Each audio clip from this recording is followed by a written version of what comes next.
আল কোরআনের পথ এই পথই আসল পথ। আল কোরআনের পথ এই পথই আসল পথ। আল কোরআনের পথ এই পথই আসল পথ।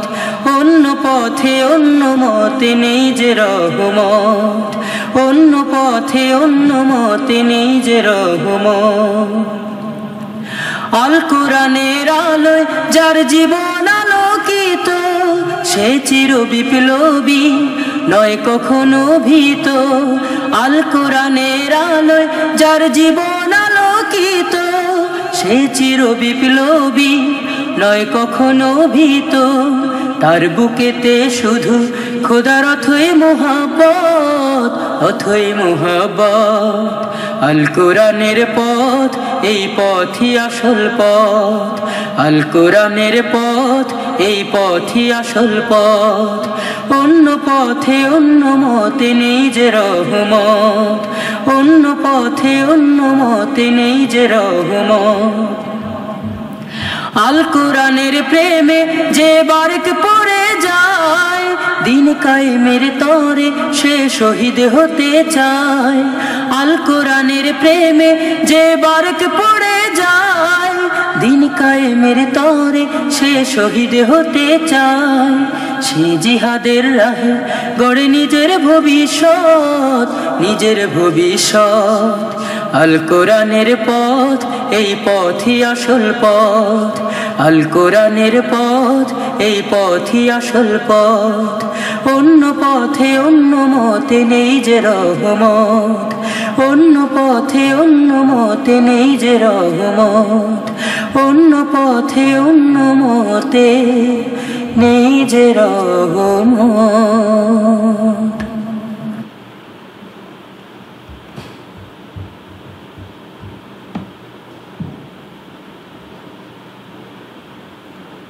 আসসালামু আলাইকুম ওয়া রাহমাতুল্লাহি ওয়া বারাকাতুহু।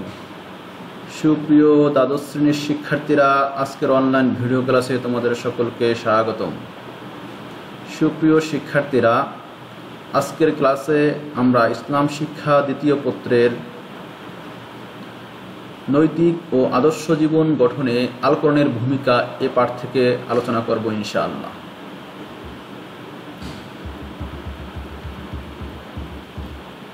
সুপ্রিয় শিক্ষার্থীরা, কোরআন ও হাদিস ইসলামী শরীয়তের প্রধান দুটি উৎস। ইসলামী শরীয়তের সকল বিধিবিধান ও নিয়ম পদ্ধতি মূলত এই উৎসদ্বয় থেকেই গৃহীত। কোরআন মাজিদ ও হাদিস শরীফে মানব জীবনের সকল সমস্যার মৌলিক নীতিমালা বর্ণনা করা হয়েছে। এসব মূলনীতির আলোকেই ইসলামের সকল বিধিবিধান প্রণীত হয়েছে। কোরআন মাজিদ ও হাদিসের নীতিমালার বাইরে কোনো কিছু ইসলামে গ্রহণযোগ্য নয়। সুতরাং ইসলাম সম্পর্কে জ্ঞান লাভ করতে হলে কোরআন মাজিদ ও হাদিস শরীফ সম্পর্কে জ্ঞান অর্জন করতে হবে। এ নৈতিক ও আদর্শ জীবন গঠনের ক্ষেত্রে আল কোরআনের রয়েছে ব্যাপক ভূমিকা। কোরআন মাজিদের পরিচয়। কোরআন শব্দটি আরবি, এটি কারউন শব্দমূল থেকে উদ্ভূত। কারউন অর্থ পড়া বা পাঠ করা। অতএব কোরআন শব্দের অর্থ হলো পঠিত। আল কোরআন পৃথিবীতে সবচেয়ে বেশি পঠিত কিতাব। প্রত্যেক দিনই লক্ষ কোটি মুসলমান এ গ্রন্থ তিলাওয়াত করে থাকে। আমরা 5 ওয়াক্ত সালাতে এ গ্রন্থ থেকে বিভিন্ন সূরা ও আয়াত পাঠ করে থাকি। এজন্য এই কিতাবের নাম রাখা হয়েছে আল কোরআন।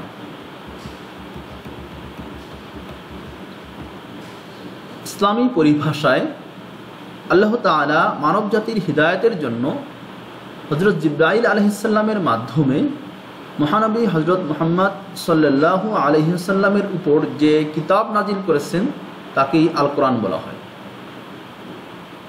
এটি সর্বশেষ ও সর্বশ্রেষ্ঠ আসমানি কিতাব। সর্বকালের সকল মানুষের জন্য এই কিতাব হিদায়াতের উৎস। আল কোরআন লাউহে মাহফুজে বা সংরক্ষিত ফলকে লিপিবদ্ধ। এটি প্রথমে কদরের রাতে প্রথম আসমানের বাইতুল ইজ্জাহ নামক স্থানে একসাথে নাজিল করা হয়। এরপর সেখান থেকে আল কোরআন আমাদের প্রিয় নবী হযরত মুহাম্মদ সাল্লাল্লাহু আলাইহি ওয়াসাল্লামের উপর নাজিল করা হয়। মহানবী সাল্লাল্লাহু আলাইহি ওয়াসাল্লামের 40 বছর বয়সে হেরা গুহায় ধ্যানমগ্ন থাকাকালে সর্বপ্রথম সূরা আলাকের 5টি আয়াত অবতীর্ণ হয়। এরপর রাসূলুল্লাহ সাল্লাল্লাহু আলাইহি ওয়াসাল্লামের জীবদ্দশায় প্রয়োজন অনুসারে অল্প অল্প করে নাজিল করা হয়। এভাবে 23 বছরে খণ্ড খণ্ড আকারে পুরো কোরআন নাজিল করা হয়। আল কোরআনের সূরাসমূহ দুই ভাগে বিভক্ত, যথা মাক্কি ও মাদানী। মহানবী সাল্লাল্লাহু আলাইহি ওয়াসাল্লাম আল্লাহর নির্দেশে নবুয়তের ত্রয়োদশ বর্ষে মক্কা থেকে মদিনায় হিজরত করেন। নবী করিম সাল্লাল্লাহু আলাইহি ওয়াসাল্লামের এই হিজরতের পূর্বে নাজিল হওয়া সূরাসমূহ মাক্কি সূরা হিসেবে পরিচিত। এই সূরাসমূহে সাধারণত আকাইদ সংক্রান্ত বিষয়সমূহ বর্ণনা করা হয়েছে, যেমন তাওহীদ, রিসালাত, আখিরাত, বেহেশত, দোজখ, কিয়ামত ইত্যাদি হলো মাক্কি সূরাগুলোর বিষয়বস্তু। অন্যদিকে মহানবী সাল্লাল্লাহু আলাইহি ওয়াসাল্লামের মদিনায় হিজরতের পর নাজিলকৃত সূরাসমূহকে মাদানী সূরা বলা হয়। এই সূরাসমূহে সালাত, যাকাত, সাওম, হজ, জিহাদ, হালাল হারাম, মানবিক ও নৈতিক মূল্যবোধ সম্পর্কিত বিধিবিধান বর্ণনা করা হয়েছে। আল কোরআনের বেশ কিছু নাম রয়েছে। আল কোরআনের বিভিন্ন বৈশিষ্ট্যের আলোকে এই নামসমূহ রাখা হয়েছে।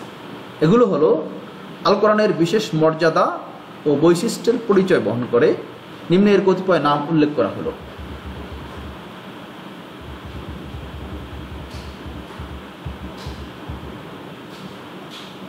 আল ফুরকান অর্থ পার্থক্যকারী। আল কোরআন সত্য মিথ্যা, ন্যায় অন্যায়ের পার্থক্যকারী, এজন্য একে ফুরকান বলা হয়। আল হুদা হিদায়াত বা পথ প্রদর্শন। কোরআন মাজিদের মাধ্যমে ন্যায় ও সত্যের দিকে পথ প্রদর্শন করা হয় বলে একে আল হুদা নামে আখ্যায়িত করা হয়েছে। আর রহমা, রহমত, দয়া, করুণা। পবিত্র কোরআন বিশ্ববাসীর জন্য রহমত ও করুণা স্বরূপ, তাই একে রহমা বলা হয়েছে। আর যে উপদেশ বা আলোচনা, কোরআন মাজিদে বহু ঘটনার আলোচনা ও উপদেশ রয়েছে, তাই একে জিক্রি নামে আখ্যায়িত করা হয়েছে। আর নূর, জ্যোতি বা আলো। পবিত্র কোরআনের মাধ্যমে হালাল হারামের রহস্য উদ্ভাসিত হয়, তাই একে নূর বলা হয়। কোরআন মাজিদ 30টি ভাগে বিভক্ত। এর প্রতিটি ভাগকে এক একটি পারা বলা হয়। এর সূরা সংখ্যা 114টি। এগুলোর মধ্যে 86টি সূরা মাক্কি ও 28টি সূরা মাদানী। আল কোরআনের সর্বমোট 7টি মঞ্জিল, 540টি রুকু ও 14টি সিজদার আয়াত রয়েছে।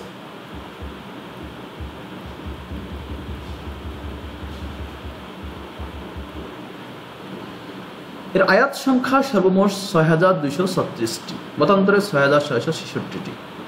আল কোরআনের গুরুত্ব ও প্রয়োজনীয়তা। আল কোরআন অত্যন্ত গুরুত্বপূর্ণ মহাগ্রন্থ। আল কোরআন আমাদের আল্লাহ তাআলার পরিচয় দান করে। আমরা আল্লাহ তাআলাকে চিনতাম না, তার ক্ষমতা ও গুণাবলী সম্পর্কে জানতাম না। আল্লাহ তাআলা অনুগ্রহ করে আমাদের প্রিয় নবী সাল্লাল্লাহু আলাইহি ওয়াসাল্লামের উপর কোরআন মাজিদ নাজিল করেন। মহানবী সাল্লাল্লাহু আলাইহি ওয়াসাল্লাম আমাদের আল কোরআন শিক্ষা দেন। ফলে আমরা আল্লাহ তাআলার পরিচয় লাভ করি, তার আদেশ নিষেধ জানতে পারি, কী কাজ করলে তিনি খুশি হন আর কোন কাজ করলে তিনি অসন্তুষ্ট হন তাও জানতে পারি। আল কোরআন না থাকলে এগুলো সম্ভব হতো না। অতএব বোঝা গেল যে মানব জীবনে আল কোরআনের গুরুত্ব ও প্রয়োজনীয়তা অপরিসীম। আল কোরআন মানব জাতির হিদায়াতের প্রধান উৎস। কোন পথে চললে মানুষ দুনিয়া ও আখিরাতে কল্যাণ লাভ করবে, আল কোরআন তা আমাদের দেখিয়ে দেয়। পাপ পুণ্য, ন্যায় অন্যায়, ভালো মন্দ ইত্যাদির পরিচয় দান করে। আল কোরআনের নির্দেশনা মতো চলে আমরা কল্যাণ লাভ করতে পারি। আখিরাতে আল কোরআন বান্দার জন্য সুপারিশ করবে। দুনিয়াতে যে ব্যক্তি আল কোরআনের নির্দেশ মেনে চলবে সে হবে মহা সৌভাগ্যশালী, সে পাবে চিরশান্তির জান্নাত। আর যে কোরআন মাজিদের আদেশ নিষেধ মানবে না তার স্থান হবে যন্ত্রণাদায়ক জাহান্নাম। আল কোরআন আমাদের নৈতিক ও মানবিক আদর্শ শিক্ষা দেয়। আল কোরআন অনুসরণ করে আমরা উত্তম চরিত্রবান ও আদর্শ মানুষ হিসাবে গড়ে উঠতে পারি। ফলে সমাজের শান্তি ও শৃঙ্খলা প্রতিষ্ঠিত হবে, অন্যায়, অত্যাচার, দুর্নীতি ইত্যাদি দূরীভূত হবে। কোরআন মাজিদ সর্বশেষ ও সর্বশ্রেষ্ঠ আসমানি কিতাব। এটি কোনো নির্দিষ্ট এলাকা বা নির্দিষ্ট জাতির জন্য নাজিল হয়নি, বরং এটি সর্বজনীন ও সর্বকালীন মহাগ্রন্থ। কিয়ামত পর্যন্ত যত মানুষ আসবে সকলের হিদায়াতের জন্য আল কোরআন নাজিল করা হয়েছে।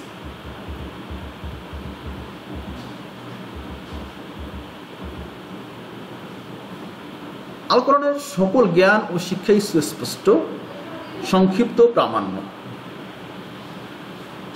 সুপ্রিয় শিক্ষার্থীরা, সুতরাং আল কোরআন মানব জাতির সকল সমস্যার একমাত্র সমাধান।